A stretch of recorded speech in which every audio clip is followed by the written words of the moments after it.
Time for sound design. Today back with another video about Ableton Live 12, and today I'm going to focus on the new bi-timbral MPE ready synth called Meld. This new synthesizer is very deep. It has two oscillators, or this bi-timbral, so you have two filters, two envelopes.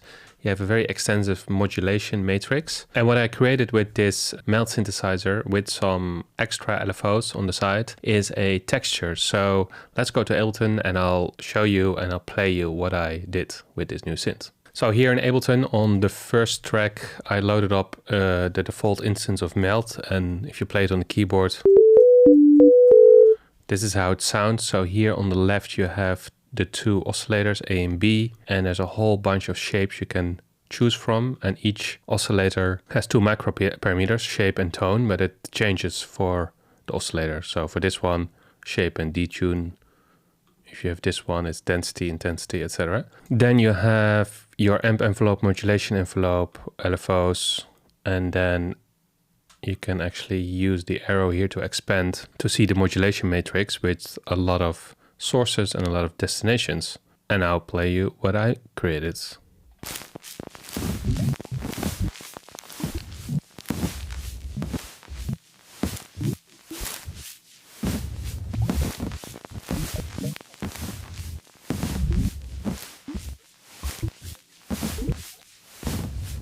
So this is basically a texture, a noise texture. And what is so cool about this is that I created this by modulating the oscillator type. So let's go to Ableton and I'll show you. Going to track number 2, as you can see, you have the oscillator type, and this is not a parameter that shows up in the modulation matrix, but if you use a regular LFO that you can find under audio effects LFO, you can actually modulate the type of oscillator. So basically it cycles through different oscillators while you're playing the note. And this gives a very sort of chaotic and jarring effect, but if you make the range of the LFO cycle not through all the oscillators, but a few of the oscillator types, then you can actually get quite usable results. Besides that, so that's the first LFO that I added. The second LFO is actually modulating the rate of the first LFO, creating more variation. So the first LFO, the waveform is on random, which means that it randomly steps through a bunch of the oscillator types,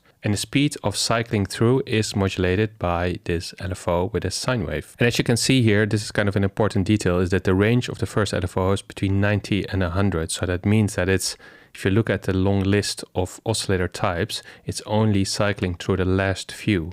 So if you change this range from, let's say, 0 to 20, then it uses the first bunch of oscillator types, and then it sounds very different.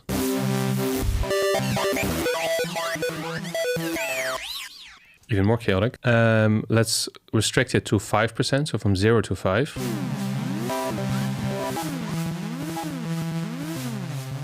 So that basically means only the first two oscillator types are used, and in that way you can kind of restrict it and control it more.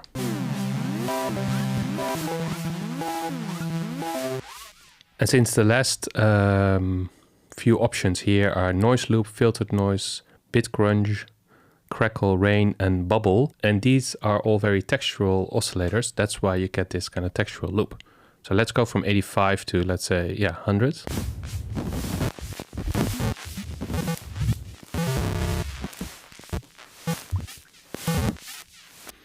Okay, let's move on. I have one more LFO that I added, and this LFO modulates several things. So the first thing it modulates is actually the macro 2 of the first oscillator. You see here it says A oscillator. The second destination that LFO 3 is going through is the oscillator B is on noise, and the volume is modulated, so the noise kind of goes in and out. So if I turn off oscillator A and you only hear oscillator B or layer B, it sounds like this. So that's just a little bit of noise. And if I turn off B and you only hear A,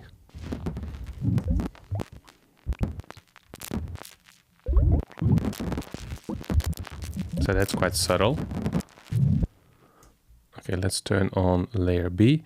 And then the last part that the third LFO is modulating is the delay time. So I added here a delay at the end of the whole chain with some filtering, a bit of offset, and it is modulating between 15 to 40%. So basically it goes from 2 to 3.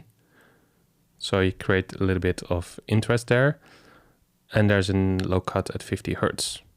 So that is basically the whole patch that you hear. And then if you look at what I play C and a G, then E, C, and an E. So very simple notes, just something kind of random. And as I mentioned, the Meld synthesizer has a very extensive modulation matrix, but I actually only use LFO1 to modulate the panning of layer A and also the volume. So the volume also is modulated, so it goes a bit like a tremolo, basically up and down. So now that you know how the patch is made, it's basically the Meld synthesizer with very simple modulation in the Meld synthesizer, and then 3 different LFOs that in total go to 5 different destinations, and then there's a delay at the end. So let me play this once again.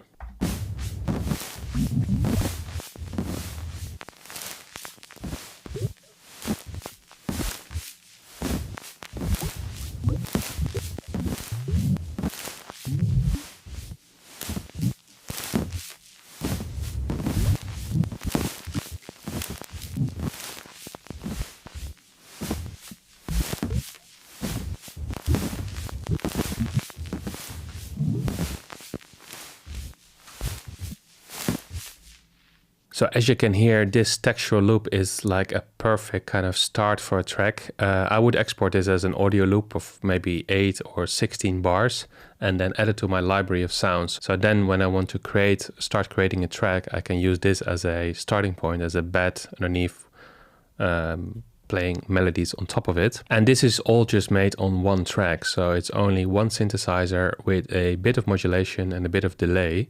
So it's relatively simple, and the Meld synthesizer is capable of much more complex things. But I think by modulating the oscillator type, you can really create kind of chaotic effects in a very simple way. So that's kind of the main takeaway, I would say, from this video. Let me know how you have used the Meld synthesizer. What kind of sounds, what kind of patches have you created from it? What are kind of good tips and tricks for this synthesizer? It's a very deep synthesizer, so there's a lot to learn. For me as well, a lot to explore. This is just one thing that I wanted to show to you. As always, keep making music. Thanks for watching and see you in the next one.